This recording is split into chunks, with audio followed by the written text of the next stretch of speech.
গল্পে শুরু হয় হান নামের একটা মহিলাকে দিয়ে, যিনি একটা চীনা ডিস্ট্রিক্ট জেলে কাজ করেন। তার দায়িত্ব হলো নতুন বন্দীদের জেলের নিয়ম কানুন ও আচরণ শেখানো। সম্প্রতি কয়েকজন নতুন বন্দী জেলে এসেছে। হান সবাইকে আলাদা আলাদা সেলে পাঠিয়ে দেয়। এরপর প্রথম বন্দীকে ডাকা হয়। সে শিশু পাচারের সঙ্গে জড়িত ছিল, তাই তাকে শাস্তি দেওয়া হয়েছে।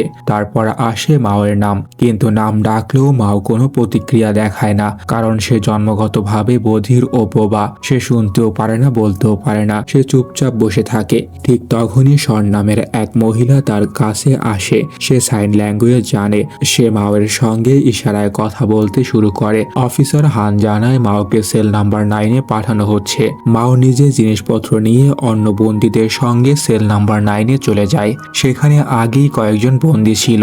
তাদের মধ্যে হোপিং নামের এক বন্দী ছিল, যাকে বলা হতো জেলের গুন্ডা। সে এই সেলের ক্যাপ্টেন ছিল। সে সবাইকে হুমকি দিচ্ছিল, এখানে বেঁচে থাকতে চাইলে আমার কথা মানতেই হবে। মাও ইশারায় তাকে ইডিয়েট বলে, আর সেটা দেখে শন হেসে ফেলে। হোপিং বুঝতে পারে না মাও কি বলেছে, কিন্তু তাদের হাসতে দেখে রেগে যায় এবং সবাইকে সেল পরিষ্কার করার কাজ ধরিয়ে দেয়। এটা নিয়ে নিজেদের মধ্যে ঝগড়া শুরু হয়। হান এসে পরিস্থিতি নিয়ন্ত্রণ করে। সে মাও আর শনকে ধমক দিয়ে বলে, প্রথম দিনই ঝগড়া শুরু করে দিয়েছো, এখানে এসব চলবে না। পরের দৃশ্যে দেখা যায় হান মাও আর শনকে নিয়ে বসে আছে। হান শনকে জিজ্ঞাসা করে সে কেন জেলে এসেছে। শন বলে সে লাইভ স্ট্রিমিং করত এবং খোলামেলা পোশাক পরে নিজের শরীর দেখিয়ে টাকা উপার্জন করত, কিন্তু একদিন খুব বেশি অশালীন পোশাক পরার কারণে সরকার তার চ্যানেল ব্যান করে দেয় এবং তাকে 2 বছরের সাজা দেয়। হান প্রশ্ন করে, তোমার তো একটা মেয়েও আছে,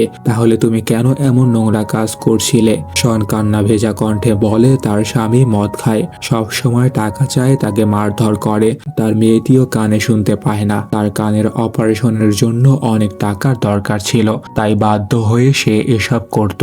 নিজের শরীর বিক্রি করে সে নিজেকেই ঘৃণা করত, অনুতপ্ত হতো, কিন্তু যখন টাকা আসতো সব ভুলে যেত। এরপর হান মাওকে জিজ্ঞাসা করে, তুমি তো মাত্র 19 বছরের, এখানে এলে কিভাবে? মাও সাইন ল্যাঙ্গুয়েজে জানায় সে একজন এতিম। এক বুড়ো লোক তাকে বড় করেছে, যার কাছে মাওয়ের মতো আরো অনেক বাচ্চা ছিল। সেই লোক শিশুদের দিয়ে চুরি ডাকাতি করাতো। মাও সাজগোজ করে রাস্তায় অজ্ঞান হওয়ার অভিনয় করত এবং ধনী লোকদের পকেট মারত। একদিন পুলিশ দেখে ফেলে। অনেক পালানোর চেষ্টা করেও শেষমেশ ধরা পড়ে যায়। তাকে 2 বছরের সাজা দেওয়া হয়। দুইজনের গল্প শুনে হানের খুব খারাপ লাগে, কারণ ওরা পেটের দায়ে এসব করেছে। ওরা বড় কোনো অপরাধী নয়, শুধু বেঁচে থাকার জন্য এসব করেছিল। জেলের ভিতরে একটি আন্ডারগার্মেন্টস কারখানা ছিল। সেখানে বন্দীরা কাজ করে টাকা উপার্জন করতে পারত।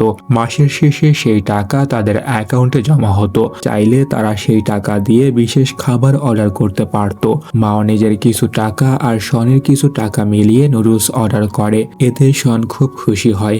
এভাবেই কয়েকদিন কেটে যায়। হান একটি টিম তৈরি করে, যার নাম দেয় সানফ্লাওয়ার। সে বলে খুব শীঘ্রই জেলের বার্ষিক অনুষ্ঠান আসছে, সেখানে পারফর্ম করতে হবে। শন নাচ পরিবেশন করার সিদ্ধান্ত নেয়। এজন্য পেশাদার ডান্সারও আনা হয়। হোপিং বলে এই বধির মাওকে বাদ দাও, ও পারফর্ম করতে পারবে না। শন দৃঢ়ভাবে বলে না, ও পারবে, আমি ওকে শেখাবো। প্র্যাকটিস শুরু হয়। একদিন প্র্যাকটিসের সময় শন হঠাৎ অজ্ঞান হয়ে যায়, রক্তে শর্করার ঘাটতির কারণে। সে ক্যান্ডি চায়, পুলিশ তাকে ক্যান্ডি দেয়। রাতে মাও চুপচাপ বিছানায় শুয়ে নিজের ভবিষ্যৎ নিয়ে চিন্তা করছিল। তখন শন তার ক্যান্ডি এনে মাওকে দেয় এবং বলে, আমি আসলে অভিনয় করছিলাম যাতে ক্যান্ডি পাই তোমার জন্য। মাও খুব খুশি হয়ে ক্যান্ডি খায়। এভাবে দিন কেটে যায়। পারফরমেন্সের দিন আসে। সবাই খুব ভালো পারফর্ম করে। পারফরমেন্সের সময় শন এক মা মেয়েকে দেখে নিজের মেয়ের কথা মনে করে ভেঙে পড়ে। একা গিয়ে কাঁদতে থাকে। মাও এসে তাকে সান্ত্বনা দেয়। ঠিক তখনই হোপিং এসে শনকে মারধর করে। মাও রেগে গিয়ে হোপিংকে ধরে মারতে শুরু করে, কিন্তু খবর ছড়িয়ে পড়ে আর শাস্তি হিসেবে 3 জনকেই কিছুদিনের জন্য আলাদা সেলে বন্দি রাখা হয়। এই সময় হান পুলিশের সাহায্যে শনের বাড়ির ঠিকানা খুঁজে বের করে। তার নেশাগ্রস্ত স্বামীর কাছে যায়। ঘরে মেয়েটি ছিল না। পরে তদন্ত করে জানা যায় লোকটা তার মেয়েকে অনাথ আশ্রমে রেখে দিয়েছে। হান সেখানে যায় এবং দেখে শনের মেয়ে অন্য বাচ্চাদের সঙ্গে খুশি মনে খেলছে। হান জেলে ফিরে শনকে বলে, তোমার মেয়ে নিরাপদে আছে, চিন্তা করো না। মুক্তি পেলে ওর যত্ন নিও। একজন ভালো মা হওয়ার চেষ্টা করো। কিছুদিন পর মাও আর শনকে আবার সেল নাম্বার 9-এ ফেরত আনা হয়। এরপর হানের জন্মদিন আসে। জেলে ভালো ভালো খাবার বানানো হয়, সবাই আনন্দ করে। অনেকদিন পর শন এত ভালো খাবার খায়। দেখতে দেখতে পুরো 2 বছর কেটে যায়। মাও আর শন জেল থেকে মুক্তি পায়। হান তাদের উপার্জিত টাকা দিয়ে দেয় এবং বাইরে গিয়ে আবার অপরাধ না করার উপদেশ দেয়। হান জানায় শনের মেয়েকে অনাথ আশ্রমে পাওয়া যাবে। এটা শুনে শন রেগে যায়, স্বামীকে মারার কথা বলে, কিন্তু হান জানায় সে আগেই জেলে আছে। প্রতিশোধ নিতে গিয়ে নিজের মেয়ের জীবন নষ্ট না করার পরামর্শ দেয়। মাও বলে, আমি কোথায় যাব? আবার সেই নোংরা কাজে ফিরবো, আবার ধরা পড়বো, আবার জেলেই আসবো। শেষমেশ দুজনে একটা সেলফি তোলে স্মৃতি হিসেবে। তখন মাওয়ের সঙ্গে চুও এসে তাকে নিয়ে চলে যায়। শন খুব আবেগপ্রবণ হয়ে পড়ে। সে কিছুই করতে পারে না, শুধু তাকিয়ে থাকে। এরপর শন অনাথ আশ্রমে আসে, নিজের মেয়েকে দূর থেকে দেখে, কিন্তু ওকে নিয়ে যেতে পারে না, কারণ আশ্রম কর্তৃপক্ষ জানিয়ে দেয় মেয়েকে নিতে হলে এখানে কিছু টাকা জমা দিতে হবে। শুধু তাই নয়, মেয়ের একটা ভালো ভবিষ্যৎ দিতে হলে আরো টাকা জমানো দরকার। একটা ভালো ঘরের ব্যবস্থাও করতে হবে। আর এসবের জন্য প্রথম কাজ হলো একটা চাকরি খুঁজে পাওয়া। অন্যদিকে মাওয়ের বন্ধু চু খুব চিন্তায় থাকে। সে মাওয়ের জন্য খাবার নিয়ে আসে। মাও বলে, আমি আবার বসের কাছে ফিরে যেতে চাই না। এই কথা শুনে চু রেগে গিয়ে সিগারেট দিয়ে মাওয়ের হাত পুড়িয়ে দেয়। মাও কষ্ট সহ্য করে বলে, যা ইচ্ছা তাই করো, কিন্তু আমি আর ফিরে যাব না। চু তখন একটা ফোন কিনে মাওয়ের হাতে দেয় আর বলে, এখান থেকে দূরে চলে যাও, বসের চোখের সামনে আর কখনো আসবে না, ওদের আমি সামলে নেব। মাও তাকে থামিয়ে ইশারায় বলে, যদি বস জানতে পারে তুমি আমাকে পালাতে সাহায্য করেছো তাহলে সে তোমাকে মেরে ফেলবে। কিন্তু চু আর কিছু বলে না, সেখান থেকে চলে যায়। এখন মাও যাবে কোথায়? তার প্রতিবন্ধকতার কারণে সে একের পর এক হোটেলে ঘোরে, কিন্তু কেউই তাকে রুম দিতে চায় না। শেষ পর্যন্ত বাধ্য হয়ে সে একটা পার্কিং এ গিয়ে একটা গাড়ি তালা ভেঙে সেখানে রাত কাটায়। সকালে সিকিউরিটি তাকে ধরে ফেলে। পুলিশে দেওয়ার ভয় দেখিয়ে জেলে কাজ করে জমানো সব টাকা, সব জিনিসপত্র কেড়ে নেয়। সবচেয়ে কষ্টের ব্যাপার, মাও চিৎকার করতে পারে না, নিজের জন্য প্রতিবাদও করতে পারে না, নিজের কষ্টের আর্তনাদ কাউকে বলতে পারে না। অন্যদিকে শন একটা হোটেলে ক্লিনিং এর কাজ পায়। থাকার জন্য একটা ছোট নোংরা রুম দেয়, বেতন খুব সামান্য। একদিন এক অতিথির দামি ঘড়ি চুরি হয়ে যায়। দোষ চাপানো হয় শনের উপর, কারণ সেই ঘর সে পরিষ্কার করেছিল। তার জিনিসপত্র তল্লাশি করা হয় আর সেখানে জেলের কাগজপত্র পাওয়া যায়। মানে তুমি ক্রিমিনাল, তুমি চুরি করেছো। শন পুরোপুরি ভেঙে পড়ে। পরে জানা যায় অতিথি নিজের ঘড়িটা বাড়িতে রেখে এসেছিল। তবুও শনকে চাকরি থেকে বের করে দেওয়া হয়। এবার কাজের খোঁজে শন এদিক ওদিকে ঘুরতে থাকে। একদিন রেল স্টেশনে সে দেখে মাও ভিক্ষা করছে। শন পাশে বসে জিজ্ঞেস করে, তুমি এসব কি করছো?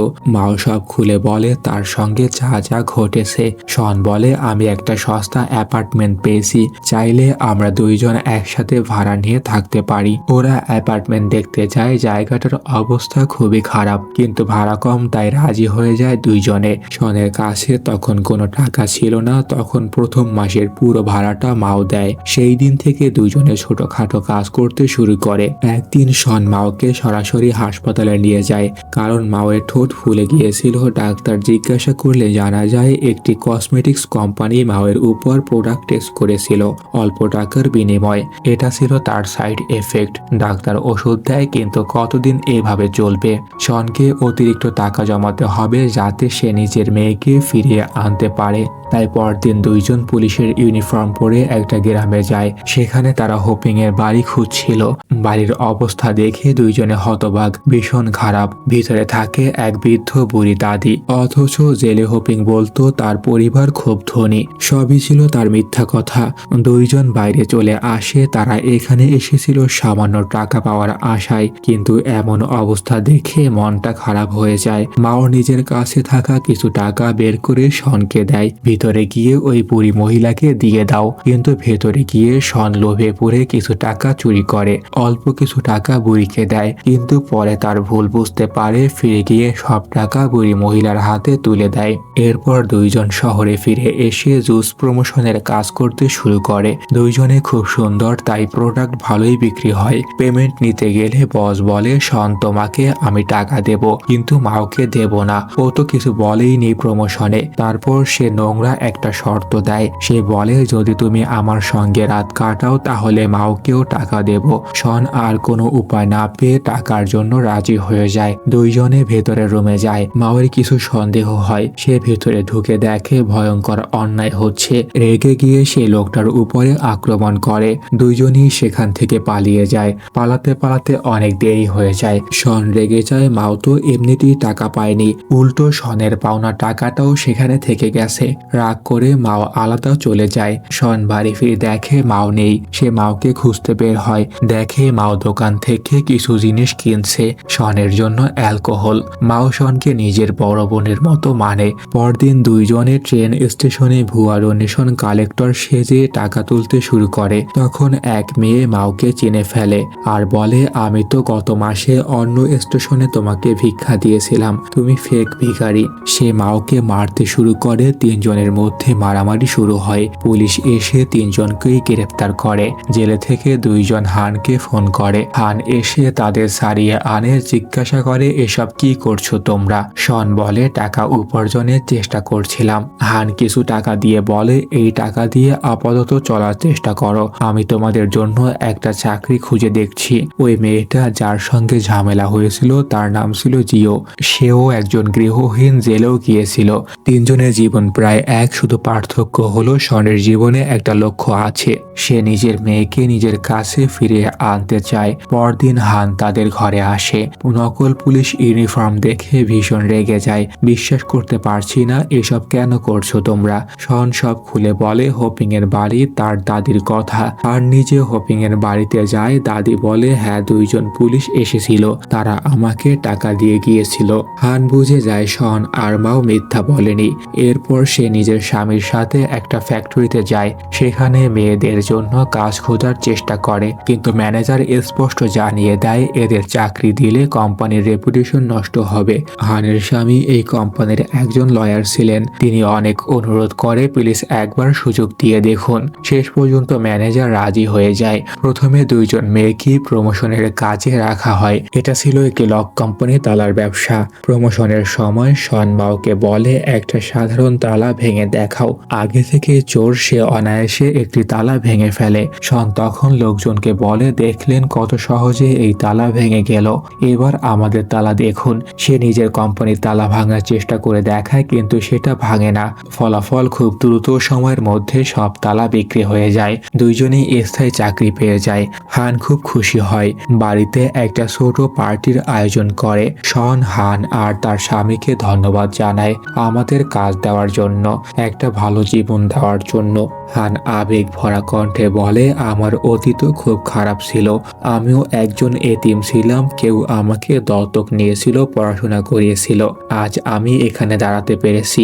যেদিন আমি মাওকে প্রথম দেখেছিলাম নিজের কথা মনে পড়ে গিয়েছিল, তাই তোমাদের সাহায্য করেছি। এভাবে 1 মাস কেটে যায় আর বেতন পাওয়ার দিন আসে। পূর্ণ বেতন হাতে পেয়ে দুইজনই খুব খুশি হয়। ম্যানেজার জানায় প্রমোশন অনেক ভালো হয়েছে, প্রচুর সেল হয়েছে। তারপর সে শনকে বলে সোশ্যাল মিডিয়াতেও প্রমোশন করতে হবে, কিন্তু মাও ক্যামেরার সামনে আসতে রাজি হয় না। সে ক্যামেরা ভয় পায়। শন রেগে যায়, আমার মেয়ের জন্য টাকা দরকার, তোমাকে এটা করতেই হবে। মাও স্পষ্ট জানিয়ে দেয় সে ক্যামেরার সামনে আসবে না। এটা নিয়ে দুইজনের মধ্যে ঝগড়া হয়। মাও বাড়ি ছেড়ে চলে যায়। অন্যদিকে শন আবার অনাথ আশ্রমে যায় নিজের মেয়ের কাছে। টাকা জমিয়ে এবার সে মেয়েকে নিয়ে যেতে চায়, কিন্তু কেয়ারটেকার জানায় ওকে আগে কেউ অ্যাডাপ্ট করে নিয়েছে, তারা এখন রাস্তায় থাকে, কিন্তু তারা ওকে সেখানেই নিয়ে যেতে চায়। নিজের নয়, মেয়ের ভবিষ্যতের কথা ভাবো। শন ভীষণ দ্বিধায় পড়ে যায়। এই মানসিক টেনশনে সে একটা টাওয়ারে উঠে যায় ভাবার জন্য। নিচে মাও তাকে দেখে ফেলে। সে ভাবে সে হয়তো সুইসাইড করার জন্য উপরে উঠেছে।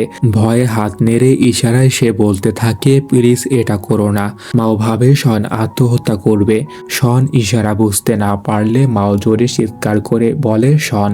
শন অবাক হয়ে বলে তুমি কথা বললে কিভাবে? তার মানে তুমি কথা বলতে পারো? মাও বলে হ্যাঁ, আমি কথা বলতে পারি। আমার বস বলেছিল চুরি করে ধরা পড়লে, বোবা হয়ে থাকলে শাস্তি কম হবে। আর যখন আমি কথা বলার চেষ্টা করতাম সে আমার মুখে ফুটন্ত পানি ঢেলে দিত। তাই এক সময় আমি নিজেই কথা বলা বন্ধ করে দিয়েছিলাম। এই কথা শুনে শন আরো ভেঙে পড়ে। সে বলে, আমি আগেও প্রতিদিন এখানে আসতাম কাদার জন্য। একদিন মরতে উঠেছিলাম কিন্তু মেয়ের কথা মনে পড়ায় নেমে এসেছি। এখন যখনই কষ্ট পাই এখানে আসি। এই কথা শুনে মাও ক্যামেরার সামনে আসতে রাজি হয়ে যায়। দুইজন একসাথে ভিডিও শুট করে আপলোড করে। ভিডিওটা ভীষণ ভাইরাল হয়ে যায়। এই ভিডিও পৌঁছে যায় মাওয়ের বসের কাছেও। সে চুকে মারধর করে কারণ চু বলেছিল মাওয়ের শাস্তি বাড়ানো হয়েছে। এখন মাওকে আরো কয়েক বছর জেলে থাকতে হবে। অনেকদিন এই দুইজন ভালোভাবে টাকা রোজগার করতে শুরু করে, কিন্তু একদিন চু রক্তাক্ত অবস্থায় তাদের বাড়িতে আসে। সে বলে, আমি বলেছিলাম না দূরে থাকতে, তুমি কেন ভিডিও করেছো? মাও কান্নায় ভেঙে পড়ে, এই কারণে আমি ক্যামেরার সামনে আসতে চাইনি। এখন আমাকে ফিরে যেতে হবে। এই কথা বলে সে চলে যায়। শন হানের কাছে সাহায্য চায়। মাওয়ের বস ভয়ঙ্কর অপরাধী, তার বিরুদ্ধে কোনো প্রমাণ নেই, গ্রেপ্তার করা অসম্ভব। শন নিজেকে দোষ দেয়, সব আমার জন্য হয়েছে।